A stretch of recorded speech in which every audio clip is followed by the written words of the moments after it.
നേരത്തെ ശിവദാസനാണ് ബാലരാമപുരത്ത് നിന്ന് സംസാരിക്കാൻ. ശ്രീ ശിവദാസൻ, താങ്കൾക്ക് പറയാം.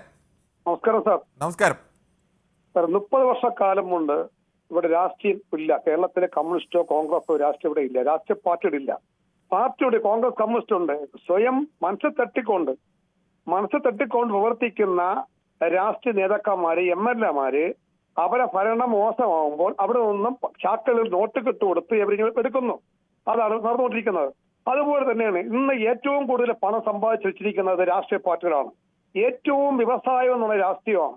ജനാധിപത്യം ഇവിടെ ഇല്ല, മതേതരത്വം ഇല്ല. ഇവിടെ എല്ലാത്തിനും പണമാണ്. പണത്തിന് വേണ്ടി പരന്നും പറക്കൂല. എല്ലാം പണമാണ്. ഓരോ MLA ഇന്ന് ഞാൻ നെഞ്ച് കൈവച്ച് പറയാം, ഇന്ന് ഏക ഒരു MLA പറയാൻ പറ്റുള്ളൂ നമുക്ക്. ഒരു രാധാകൃഷ്ണൻ സാർ, അദ്ദേഹം MP ആണ്, ഏക MP 7 വർഷത്തിന്റെ. അദ്ദേഹം ഇന്ന് അങ്ങനെ ഒരു ചെക്കപ്പ് ഒരു അന്വേഷണം വെച്ചാൽ അദ്ദേഹത്തിന് ബാങ്കിൽ 25,000 രൂപയ്ക്ക് മേലിലൊക്കെ സംശയമുണ്ട്. അതാ രാഷ്ട്രീയ പ്രവർത്തനം. അതേപോലെ ഇപ്പോഴും നമുക്ക് 7 വർഷത്തിൽ ഒരു മന്ത്രിയുണ്ട്, കൃഷി വകുപ്പ് മന്ത്രി.